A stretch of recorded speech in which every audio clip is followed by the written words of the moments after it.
Hey, decision makers. Want to stay in the loop with exclusive content and the opportunity to be on the show? Text DECIDE to 218-432-9722 now, and let's get connected today. You got to start small and humble. I think sometimes people have like big visions, and big visions are fine. Yeah. But it takes time. Pick one thing, do it well with excellence, and it will begin to attract attention. And then allow it to kind of grow organically. Welcome to the Just a Decision podcast, where we speak to our guests about the decisions they made in life, the good, the bad, the regrets, the decisions they're currently making, and the decisions they're going to make for the future. Subscribe, like, comment on the video, and don't forget to hit that notification bell. And remember, we're available on all streaming platforms. Today, I have the honor of introducing Dr. Bruce Main. Well, thank you, Josh. How you doing? I'm good. Cool. We've known each other a while. Oh, man, you started my, I would say my life mentorship starting at UrbanPromise. Wow. Yeah. We start the podcast with two questions. Okay. All right. First question is, what's your favorite dish and from where? All right. Well, so every meal has to begin with a great piece of carrot cake with sour cream icing on it. I mean, you know, that's just a given. Yeah. But I think probably like a good stir fry. Okay. Yeah. Is there any particular place you like to go get that stir fry from? I don't know whether I have a particular place. Like I like to often do it myself. Okay. Oh, yeah, chef master. yeah. I got a few dishes, but not many. Okay. But that's, it's pretty simple. You cut up the vegetables. Yeah. Little meat, little chicken. Okay. Rice. I'm a big rice guy. I like rice. Yeah. And then the second question, someone gives you a blank check. Whatever number you want to write on it, it's going to cash the next day. Yeah. Checking's not your savings. What would be the first thing you would buy? Without talking to my wife? First thing I would buy.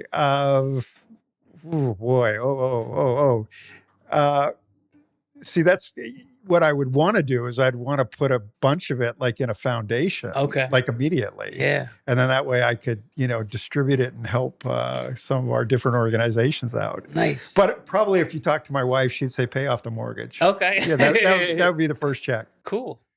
All right. So we're just going to get into life decisions throughout your stories. I've heard a lot of your stories just hearing you speak over the years. Sure. But what was little Bruce Main like? So, I grew up in a suburban community in Canada. Okay. And, I'm 62 now. So, 40 years ago, 50 years ago, kids played different. Yeah. Like we didn't have, like remote control stuff and video games. And so we were outside a lot. Okay. And that's kind of where I spent my life. Just, organizing street hockey games, building tree forts, building go-karts. There was a guy back in my day called Evel Knievel. Okay. And he was a stunt guy. Yeah. And, he was a motorcycle guy and he would, jump over buses and I wanted to be Evel Knievel. Oh, okay. So I would, I'd get all the kids in the neighborhood and everybody had to bring a trash can and we'd line them up and we'd set up a ramp and then, we'd try to, jump over like 7, 8, 9 so you could hold the record. So I was just always outside, organizing friends, doing stuff. That's cool. Looking for the next adventure. Okay. Yeah. Were you siblings or like where's your household? Yeah, like? yeah. So 2 sisters, one older, one younger. So Okay. I'm a middle child. Okay. Parents together. So it was a pretty stable household. Okay. And super grateful. The older you get, I think the more grateful you are for that kind of stability and just the security of that. Cool. What was school like? And because you said you were born in Canada. I was, yeah. Okay. What's like education, or is it Yeah, it's similar? very, very similar to the Okay. US, not that different. And so, yeah, I went to elementary school and then, middle school. One of the big things that happened during my education was, I think it was in ninth grade, our high school burned down. Wow. And it was the night before final exam. and, and I knew that I was going to fail my French exam. Okay. And so when my buddy called me at 8 a.m. and told me the school had burned down, I'm like, come on. And but it did, and they ended up passing everybody. So Wow. I didn't set the fire. Okay. Did you have to take French, or was like a? It was mandatory. Okay. So, Canada, bilingual country. So at least when I was growing up, you had to take at least 3 or 4 years. Okay. Wow. So, a lot of us, it was just required. Okay. Now, I was born in Western Canada. Most of the French-speaking people are more Eastern Canada and Okay. Quebec. So, it's one of those things where it's a bilingual country, but most people in your area don't speak French. Okay. Do you still can you Oh, a little, Okay. Cool. yeah. So high school. What was high school like? Yeah, so I wasn't a great student. Okay. I love sports, so I played rugby, which is kind Oh of a wow. Canadian thing, or a little bit more British. Don't see a lot of rugby down here, but played volleyball, played basketball. So I was every season I was doing something. Nice. I was never good. Okay. I was pretty average, but Okay. just being part of a team, Yeah. and that was really instrumental for me, in terms of like, yeah, that was my identity. I had some great coaches who poured into me. And so, you learn discipline and teamwork. And I think all those things carry, they stay with you as you move forward in life. Yeah. I love sports of just being active and the camaraderie. Like you Yeah. might not be on the best team, but you're out there having No. fun. And a lot of people, they say that senior year it hits you that you can no longer do that unless you go to the next level and play in college. Yeah. It's like that one feeling where like, oh, I'm never gonna play a sport again. I know. I remember walking off the basketball court my senior year, and it was the final game. It was Okay. a playoff game, and we were losing. Okay. And I just knew this was it. Like, Yeah. and that was such a great part of my high school life. Cool. Being the middle child, like how was that growing up where you had someone ahead of you and someone below you? How was that feeling? Yeah, I mean, you're probably aware there's been a lot of studies done on, birthright order, Okay. and or birth order, and middle children tend to be more peacemakers, Okay. and they tend to be, the firstborn gets a lot of attention. They kind of, they're the, they're the ones that are kind of forging the path, Mm. and then the babies all, they got all the love, and the middles are kind of, we're kind of forgotten. Yeah. So and part of that, you end up creating sort of a space for yourself, Hmm. maybe outside of your family. They say a lot of entrepreneurs are middle children. Oh wow. Yeah. So who knows? But Yeah. I liked it. That's cool. Yeah. So you were involved with sports in high school. What did you do for yourself? Or was it always just sports and go home, sports and go home? Yeah. So, so I grew up right next to a mountain. Okay.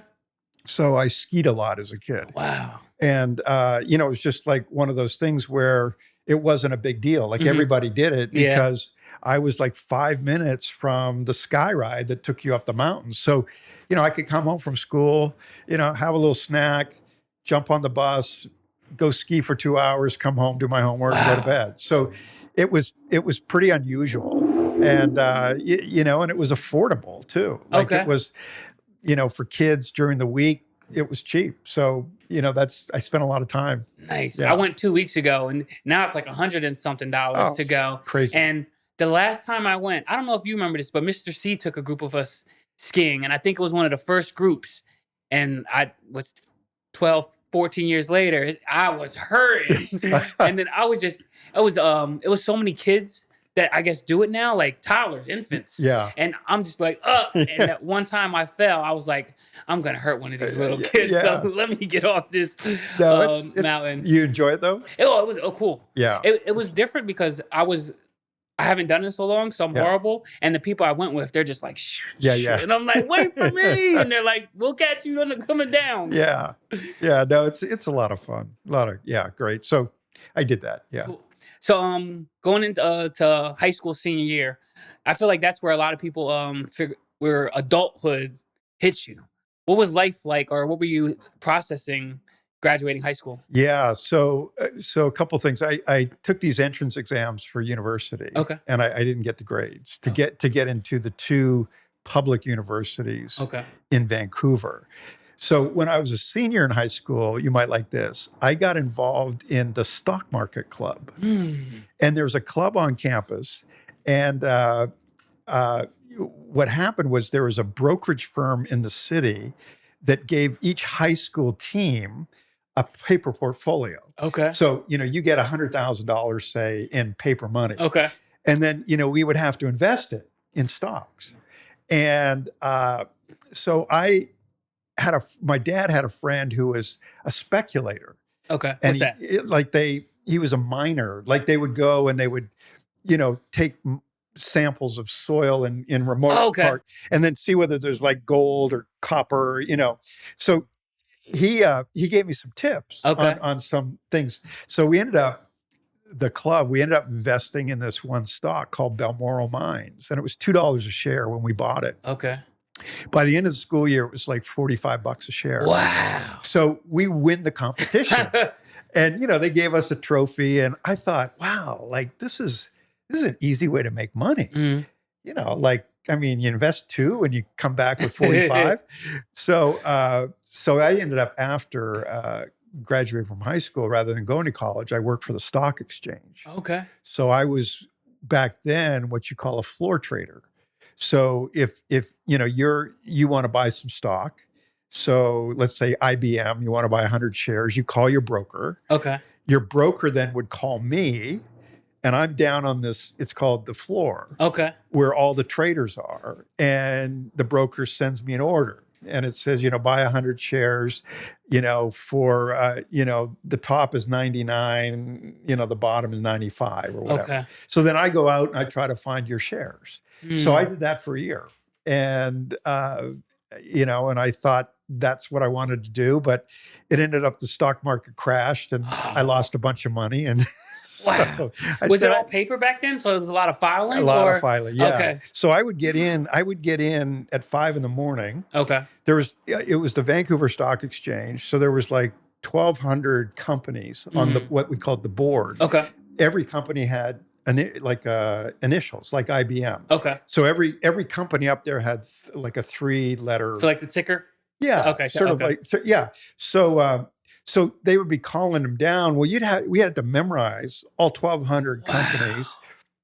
And then you'd write them out on pieces of paper. And there was like green paper for buy and pink for sell. Okay. And then, you'd go out and you'd transact. So it was pretty cool. Now it's all automated, it's all computer, click. But back then, there'd be fights on the floor. Guys are smoking, there's haze, like arguing. It was old school. The misfiling that could have happened and you lost hundreds of thousands. You're like, no. Oh, I did that a few times. Okay. Where you'd write down, like, instead of a sell, a buy or something. And, you'd miss the sell and then you'd have an upset. So anyway, but you kind of, you got used to it and you figured out not to make mistakes after a couple. Okay. What was I guess your next life decision after the So after that I decided I wanted to go to school, and I decided I wanted to go to California. Nice. Just to get out of the cold, and thought California would be great. So I applied to some colleges, and I ended up going to a small Christian liberal arts college just outside of Pasadena, called Azusa Pacific University. And I thought I'd go for a year. If I don't like it, hey, it's been fun. I've spent a year in California. But I went and I really ended up enjoying it. And I graduated from there, and I ended up staying in the U.S. Okay. going to California. So like if I in New Jersey, you went to out of state, there was out of state tuition. Yeah. Is it like out of country tuition, or how does that work? Well, so it was a private college. Okay. So it if I'd gone to a public college in California, you would have paid out of state. Okay. But because it was a private college, it was the same for everybody. Okay. So- And how was the process to like? Did you go back and forth a lot, or did you stay? No, back then, I mean, it was like, we didn't all have cell phones. Okay. So, I got on the plane. I remember I had, a duffel bag and a knapsack. Okay. My parents dropped me off in Vancouver. I arrive in Pasadena. I don't know anybody. Okay. Right. I get picked up and I get driven to campus. And, like once a month, I would make a collect call to my parents. With a calling card? Yeah, Okay.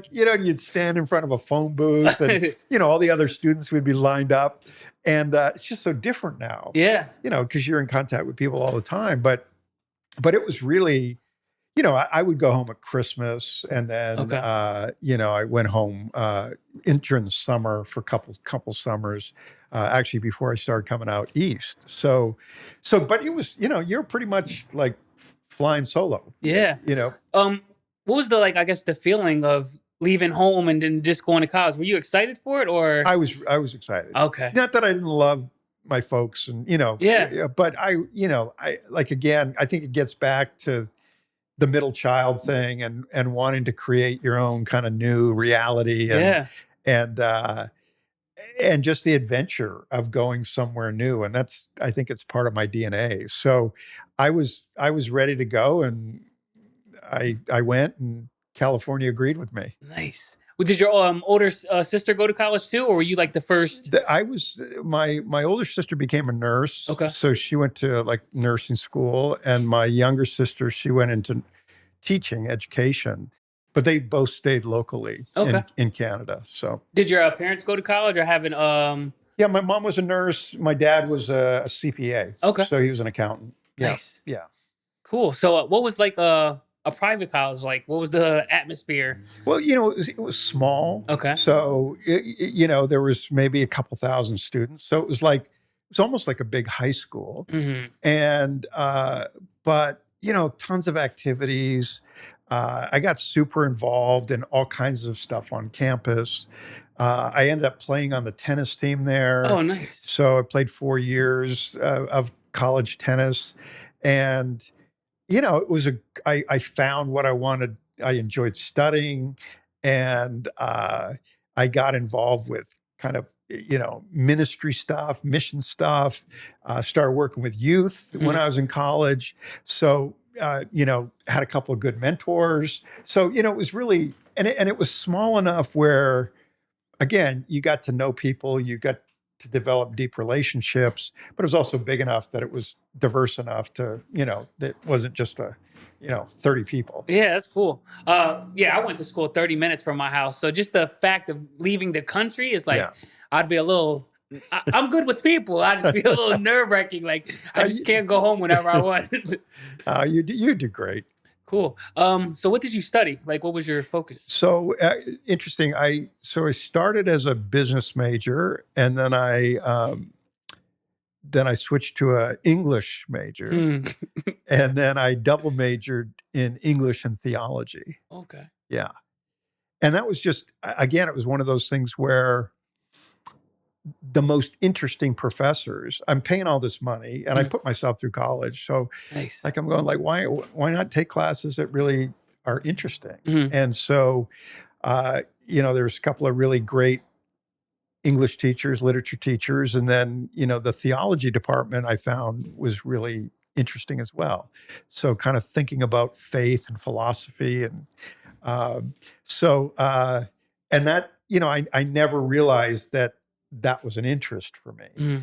until I got to college. Yeah. And that's where I really kind of found my passion for learning. Nice. Yeah. You said you put yourself through college. Like, what was I guess your Yeah. financial? Yeah. So I mean, I'd work in the summers. That 1 year after high school, Okay. I saved money.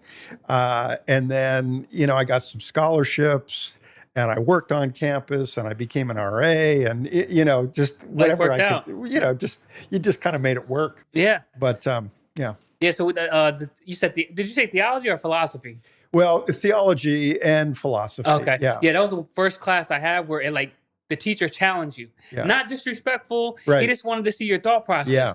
And they got into religion. Yeah. And I took, it was like a gen ed class I took. Okay. And this girl's so heartfelt on her ideas. Yeah. And the teacher was like, well, what about this? And what about that? And she just breaks down. And he's like, I don't mean to break you down, but Yeah. what you feel is not what this person feels. And then Right. you have to be accepting to other people's thought process Yeah. because you're not always right. Yeah. Even if you're right, that person might still Right. think you're wrong. Yeah. Well, and I think, Josh, too, I'm an advocate of, kind of a liberal arts education, Mhm. because I think learning to think Yeah. is real critical. And I think sometimes, you can get an education, but you don't necessarily learn to think Mhm. or to appreciate other perspectives. Yeah. And I think that's what a good university degree does. I might not agree with you, Mhm. but it's your perspective. Yeah. And, it matters. And if we're going to sort of live on this planet together, we've got to, okay, we can disagree, but we can also learn to live together. Yeah. I love that. So after graduation, what was your thought process there? Are you like going back home? Am I going somewhere else? Or So I'll tell you what happened. So, when I was a junior in college, we had chapel. It was a Christian university, religious school. So they would bring in these different speakers for chapel, okay. and you were required to go a couple days a week. And so they had a professor from Eastern University, Okay. who also taught at UPenn, come in and do a series of talks. And So he came from Pennsylvania to California? yeah. Oh, wow. And he spoke, and he really was challenging and thoughtful. And anyway, I ended up writing him a letter Mm. when he left, Okay. after he left, because he was all about kind of putting faith into action, Mm. and get out there, make a difference. And so I tried to organize that excitement after he left Yeah. on campus. And so, I was, researching like outreach to, prison and, Baja, Mexico, and, food shelf, and, all these things. And then I solicited, I put flyers all around campus and, come out, sign up, if you want to get together and, make a difference. Mm. And long story short, nobody showed up. Wow. And so I wrote this guy in Pennsylvania. His name's Tony Campolo, and just actually passed away about a month ago. And I said, you come and, you get everybody pumped up and excited, and then you leave and like nothing happens. Mm-hmm. And so I didn't expect to hear back from him. And this is before, Instagram and Social Snapchat, media. so you actually wrote letters. Yeah, had to spend money on the stamps. Yeah. So, I mail it off, and sure enough, about 6 weeks later, I got a letter. And so he invited me to come back to work in Camden, because his nephew was a pastor of a little Baptist church in Kramer Hill. Okay. And they were looking for a summer camp director. And so that's how I ended up in New Jersey. Wow. Yeah. So I got on a plane, never been to Camden. This is 1985. Okay. I get dropped off, Philly International. Somebody picks me up, drops me off in Kramer Hill. Nice. And I'm like, okay.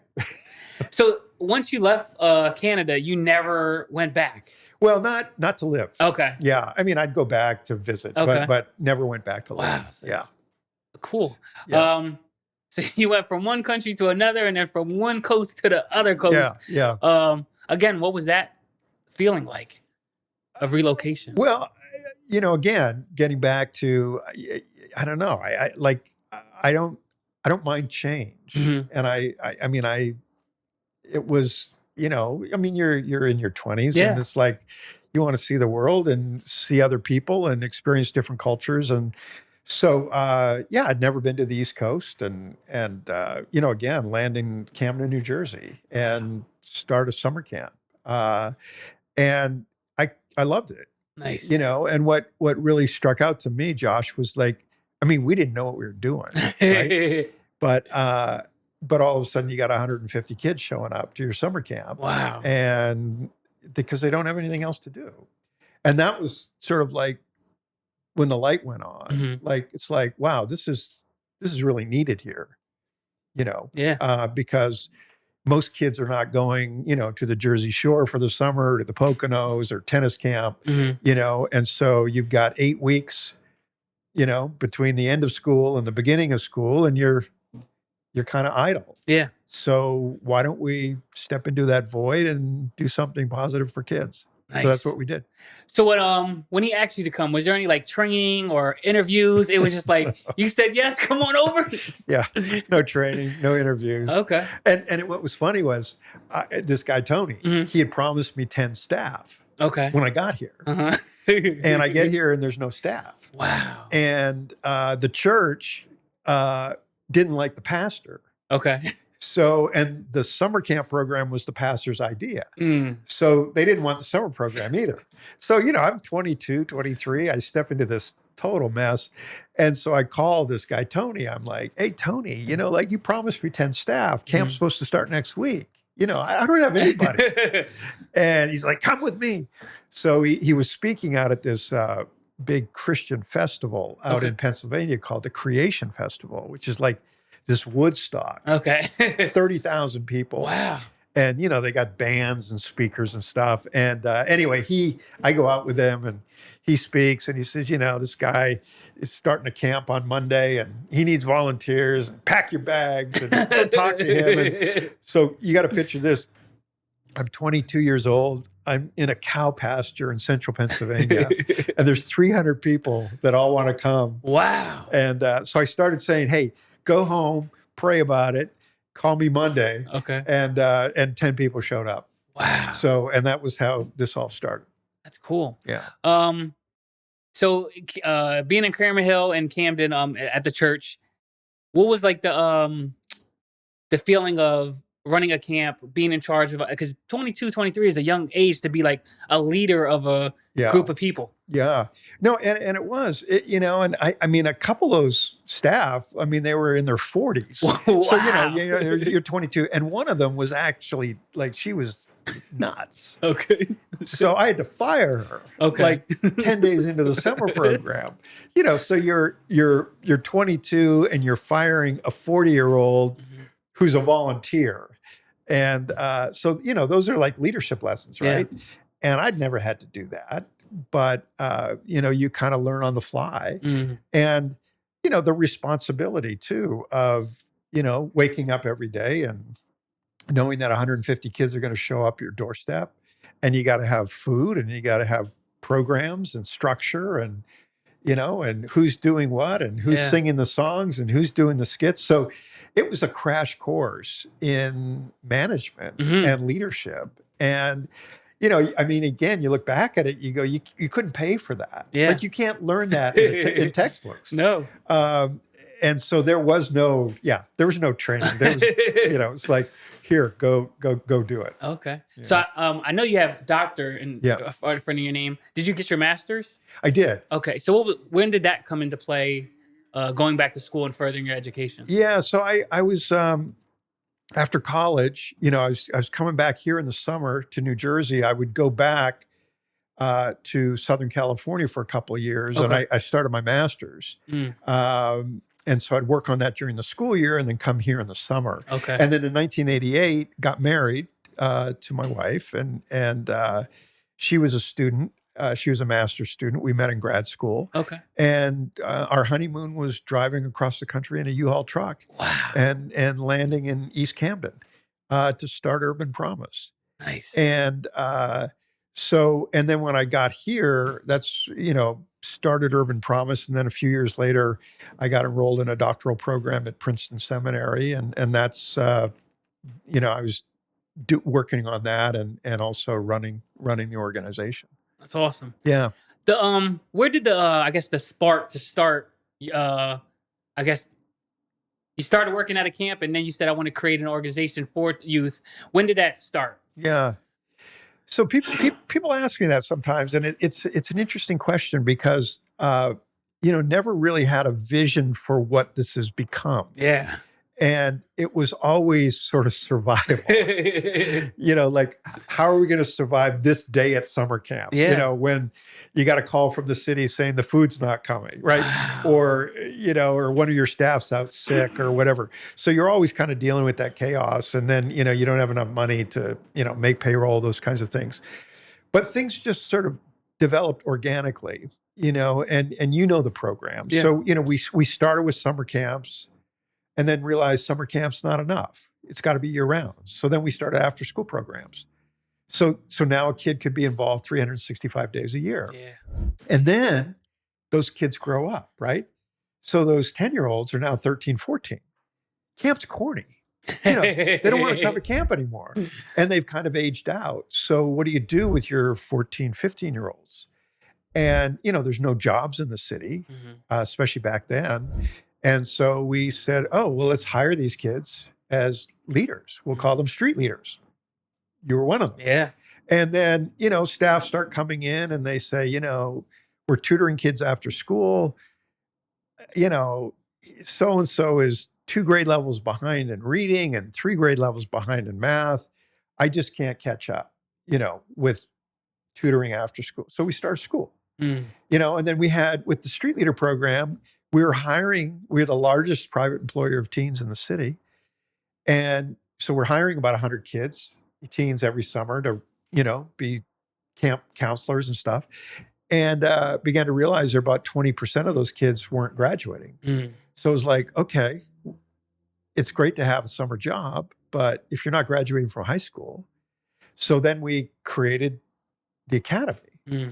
Initially it was to target kids that had dropped out of school. So, it just kind of grew. And then, we got a phone call from a guy in Toronto, said, we need UrbanPromise in Toronto, and then Vancouver and Wilmington and Trenton. And, before long, this thing began to spread. And then in 2009, we created an organization called UrbanPromise International. And that was designed to take this model internationally. And since that time, we're like in 9 different African countries, and we got stuff going on all over the world. I love it. Growing this organization to how large it is, I know God was a big role, but who did you go to when the plan started getting bigger and bigger and bigger? Yeah. Well, as you know, we're a Christian organization, and really, this all comes out of that sense of calling. And it's something that I think we've preserved over the years. Like that's central to who we are, and from the schools and stuff that faith is a component of what we do. So that's important. But it's also, different people at different seasons have been really important because, when you're starting an organization with a budget of $12,000, and that's everything. That's your salary. That's gas money for the van. That's, and then it becomes a $500,000 organization. And now you've got employees and you've got policies. And then it becomes $1 million and then a 2 million. And sort of each stage, there's different issues. And so, I just been really fortunate over the years to have people kind of come into my life at different times who have been just being able to kind of help me, when you've got those difficult decisions, whether it's staffing or strategic decisions or financial decisions. So, and I look at that as God's provision. It's not just money, it's people showing up. There was one point we had some challenges in our finance department. And, again, this is now the organization's like 3.5 million. So, you're dealing with a lot of lot of cash. And, and I know there's problems. I'm not a finance guy. Mhm. So, I'm at church one day and a guy comes up afterwards and, he's a forensic accountant, wants to volunteer. Wow. I'm like, okay, can you do an in-depth study on our finance department and tell me what's going on? So, he comes in and he rolls up his sleeves and, he's exercising his gifts. Yeah. This is what he's passionate about. I'm not passionate about forensic accounting, Yeah. but he is, and so those kinds of things have happened. We want to build the high school building, and, a local builder, shows up and his father's just passed away and they want to do a project in memory of him. It's like, oh, well, we're in this little, were you in the house? Now, I was the first class to Okay. be in the new building for the academy. Yeah. So, we're running a high school for 27 students Mhm. in a 600 square foot row home. And we got to get out of there. And so, we had dreamed about building a bigger building. Mhm. And again, so this guy shows up and, he says, it's the Paparone family. And he's like, I want to do this. I want to do it in memory of my dad. It was supposed to start as a 1-story, then it's 2 stories. That's 2 stories with a basement. So I keep going up to him, back to him. And he's like, oh, this is getting more and more complicated and expensive. But those are, those are just, that's been one of the great things about being part of this. It's just incredible people Yeah. that have come along at different stages. And that's why it's grown. Yeah. Well, even if I had like $1 billion check to give to you for Urban Promise, I always think it wouldn't be enough from the foundation that was built in my life. I think I'd be a all right man in the world if it wasn't for Urban Promise. But Urban Promise played like a big impactful role in the person I am today, from just meeting the people, the experiences. And it's like my resume is kind of hefty, but it's all Urban Promise. Yeah. Like there's Rowan, Yeah. there's my career, Yeah. but the good chunk of it is Urban Promise. Yeah. Well, even what you're doing with these podcasts and, I know what you're doing outside of here as well. And, again, I think that's the kind of place that I dreamed about is not just educating kids, but really giving young people the confidence to dream and to do something great with their life. We got one life. Mm-hmm. There's no dress rehearsal. No. Right? Wow. I never thought about it like that. So, this is it. Yeah. And, you've watched a lot of lives. I've watched a lot of lives and some life you see potential and you go, oh man, they could change the world. Yeah. And they don't. And others that, like you just didn't see it. But there was that spark and God takes it and multiplies it. And it's phenomenal. Yeah. There's a lot of things I love about Urban Promise, but one thing I like is it's very subtle is the leadership growth. So like we'll be at an event and you would be like, hey, Josh, come here. And the next thing you know, you're speaking in front of 500 people, 1,000 people. And then you go to college and public speaking is like, everybody's freaking out. And you're like, man, I've been doing this. Bruce May called me on stage to speak in front of his people. And then even with the leadership, like becoming a camp kid, then you're a street leader, then you're assistant team leader, then you're team leader. And next thing you know, I'm directing a camp. How did that happen? Yeah. So that's one thing I loved. I wish people had these models, mentors in life, not even knowing it. Yeah. And next thing you know, like, how did I get here? Yeah.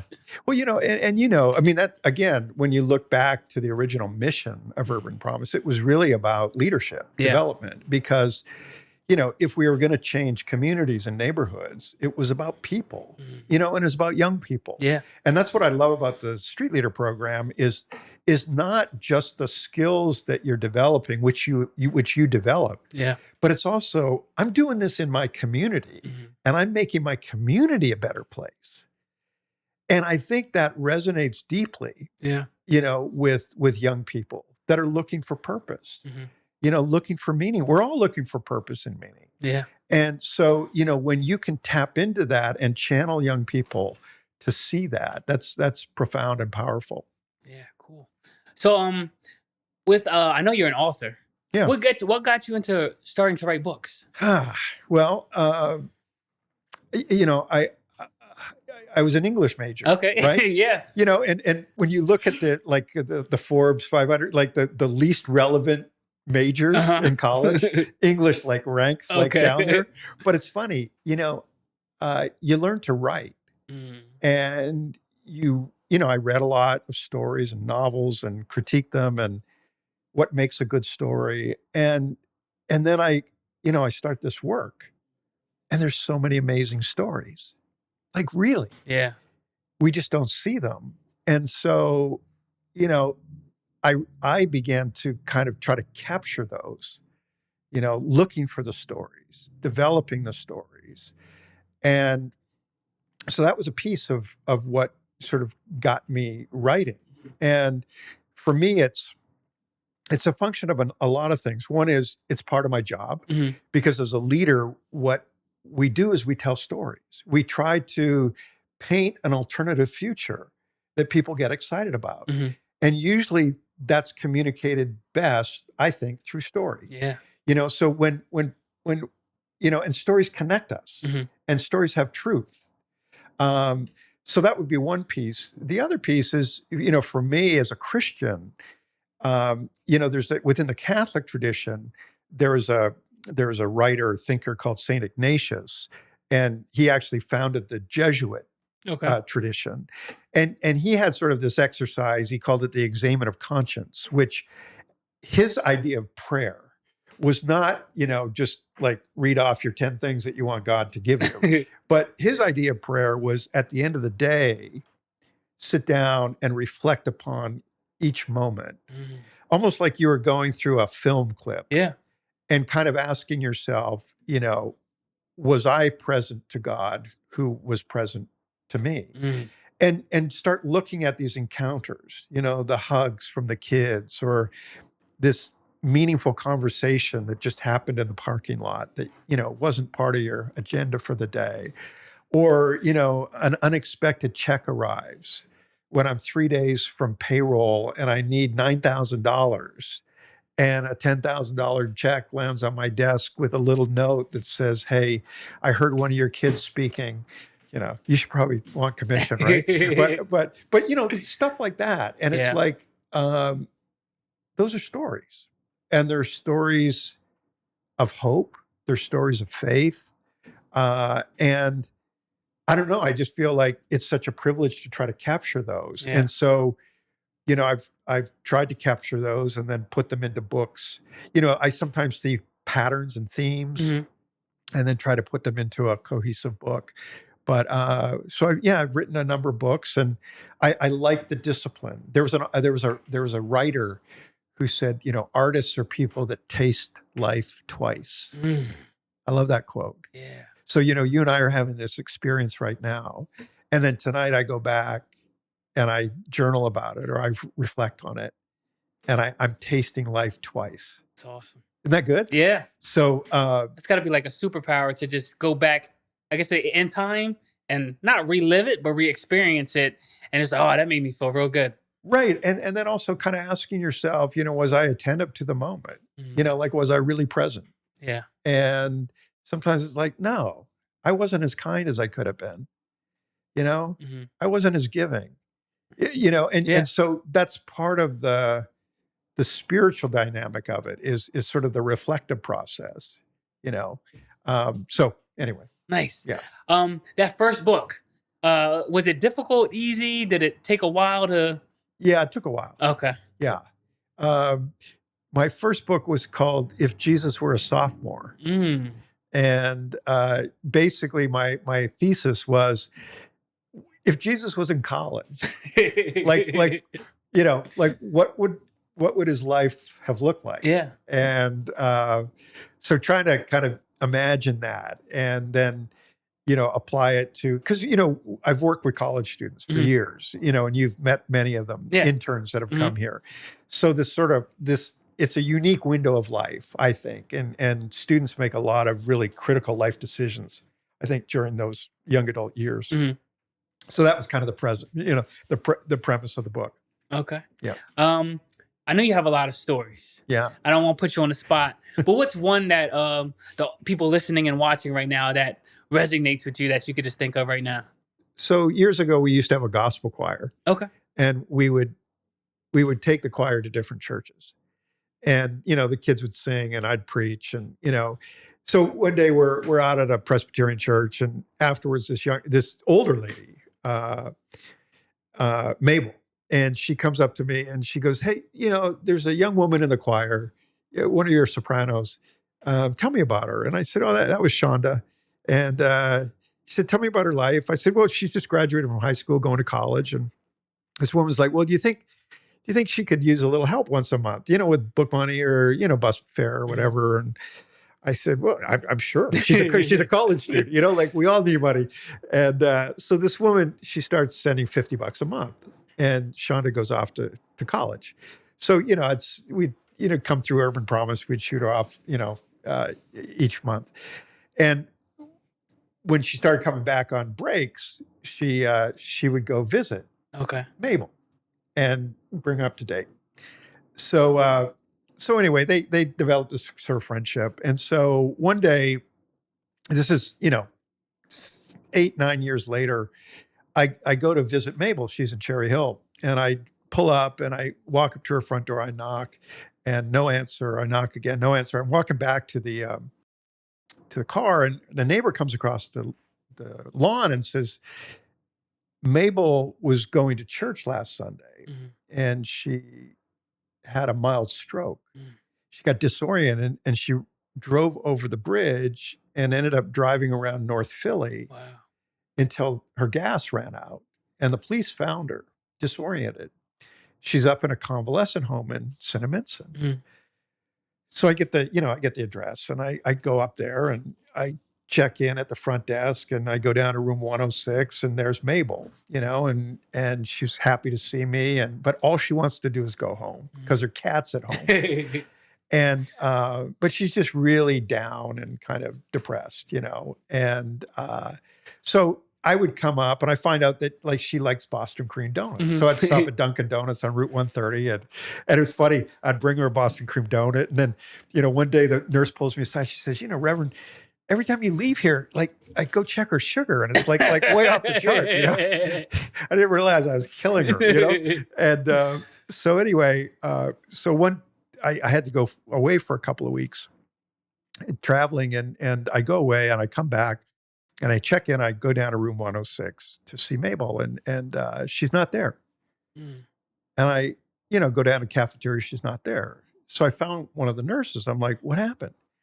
And she said, "Oh, she went home yesterday." I said, "Oh, that's great." I said, "Who did she go home with?" And she said, "Well, there's a young woman that when you were gone, she started coming in every day, and she would read to Mabel and do her hair and play checkers with her and just really lifted her spirits." And so I go back to the front desk, go through the directory. Sure enough, every day, Shonda. Wow. And I thought, what a beautiful story. Yeah. And it captures so many truths to me. It starts with one woman giving to somebody. Yeah. And then that giving comes back in a totally different, unexpected way. And, she's since passed away. And, I still keep in contact with Shonda, and Shonda went on to get her master's degree. And, again, so those are stories for me that, they illustrate deeper truths about life. Yeah. That's one thing I love about UrbanPromise. Kind people want to be involved, and it's from their heart. They're not trying to gain anything. Yeah. It's just they really want to be helpful. And shout out to Brian Catanella. Since the first day I met him, he's been sending me Bible verses, and every day I met him in maybe 2014, 15, and every day I get a Bible verse, whether I want it or not. And sometimes I read it and I'm like, I needed that one. I'm glad you sent that one today. And I'm still, I guess, trying to get closer with God. It's funny because me and Lamar, the guests we'll have, it's been Christian related, the last couple ones, and they're like, Okay. "Josh, are you Christian? Do you go to church?" And I'm like, "Oh man, God's telling me something right now." Knocking on my door. Yeah, That's cool. great. So I'm just wrap it up with some Okay. questions. Yeah. To that person that wants to start an organization that's helping others, what's like maybe one or two let me see, brick walls or something that may stop you from wanting to do that? How did you get over those hurdles? Yeah. You know, I think first of all, you got to start small and humble. Mm, You know, I think sometimes people have like big visions, and mm. big visions are fine, Yeah. but it takes time, you know, to get there. And I think, you know, one of the things that I would say is like, you know, pick one thing, do it well with excellence, and it will begin to attract attention.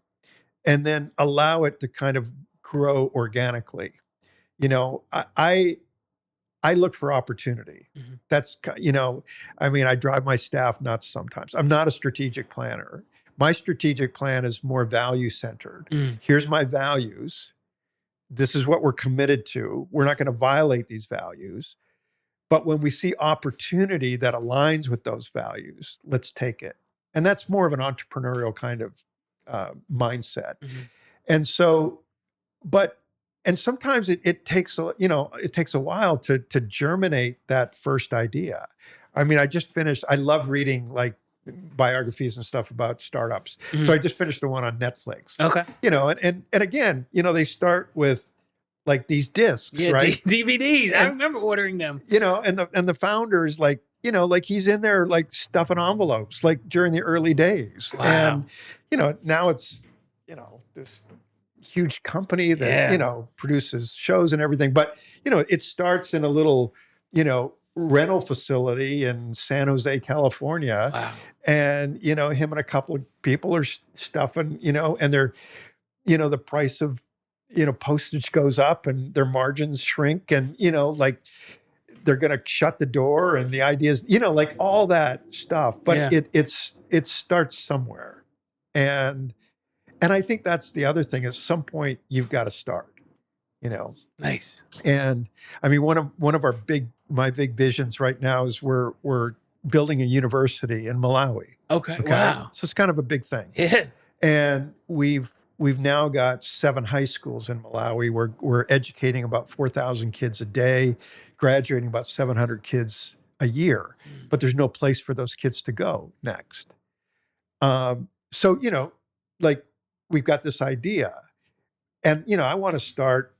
You know, you want to start big Yeah. and say we want to accommodate all 700 of our high school graduates, but we're not, and we might start with 30 kids, but you start, Yeah. and then you learn and you make mistakes and you grow, and then you start, you know, building trust from your donors and your investors. Mhm.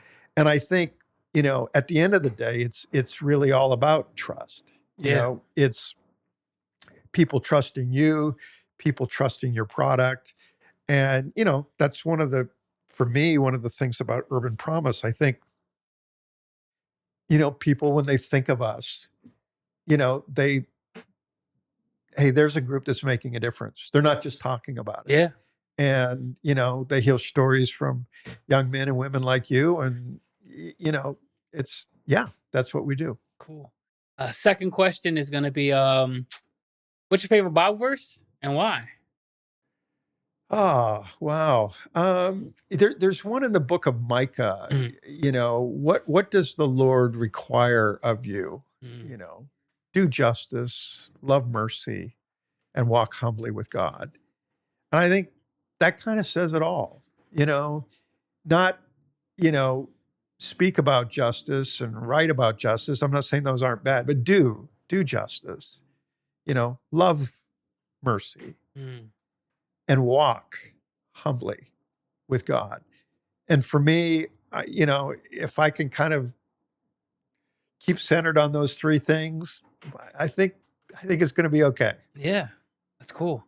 And then lastly, I know last week I hung out with you for a little bit and you're stepping away from your leadership roles were in Promise. What's life for you like in the future?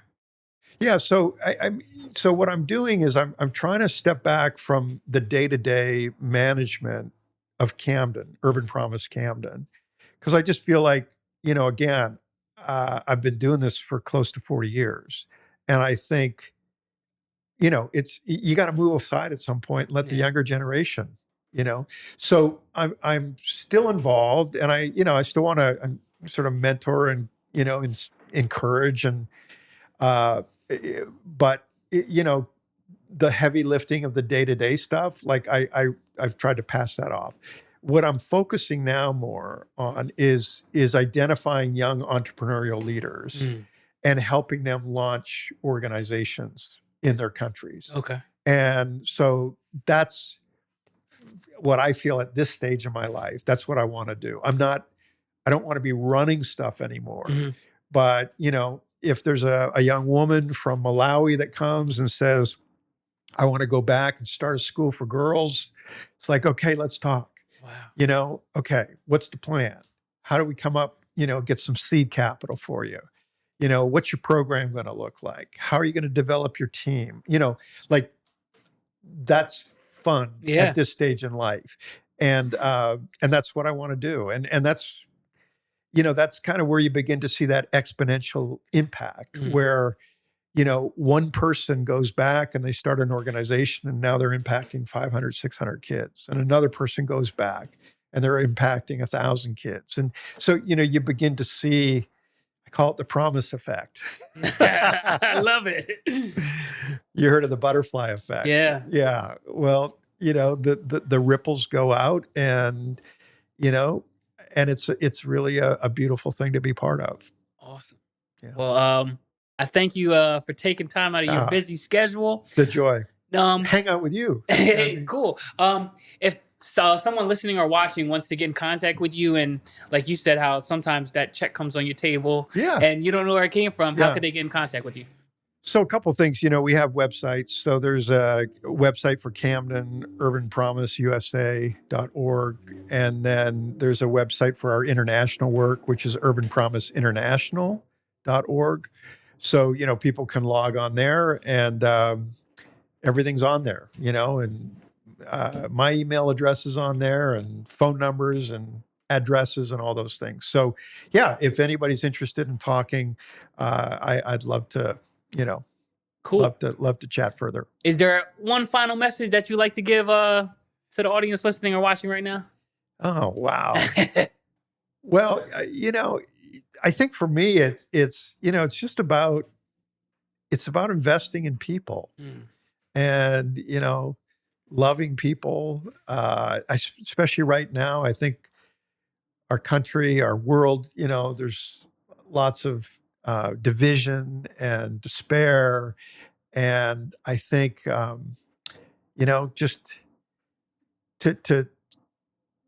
to not get swallowed up in that fear, that anxiety, but to, to again, invest and love. Jesus said, beloved, let us love one another. Love is of God, and everybody that loves is born of God. Mm. That doesn't get old. That was spoken 2,000 years ago. It's still relevant today. So, so that would be my message. Yeah. Thank you for that. Yeah. Hope you guys enjoyed this episode. See you on the next one.